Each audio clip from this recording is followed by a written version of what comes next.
আমরা সংবাদ প্রাপ্তির পরে যে এখানে এই হোটেলে একটা বোর্ডার ছিলেন মহিলা, উনি মারা গেছেন বা মৃতদেহ এখানে আছে এরকম সংবাদ পেয়ে আমরা আসছি হোটেলের 418 নম্বর রুমে। আমরা এসে রুমের যে বাথরুমের কমোডে বসা অবস্থায় বা আমরা মৃতদেহ পেয়েছি। এখানে এসে আমরা আমাদের মহিলা পুলিশের সহায়তায় সুরক্ষাল করেছি। আমাদের সিনিয়র অফিসার স্যাররা এসেছেন, ঘটনাস্থল পরিদর্শন করেছেন।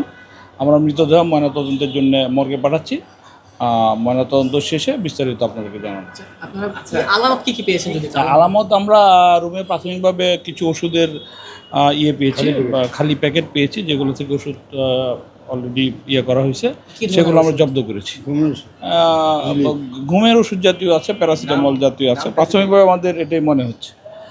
নাম সম্ভবত রিলিফ আর হচ্ছে প্যারাসিটামল জাতীয় আছে।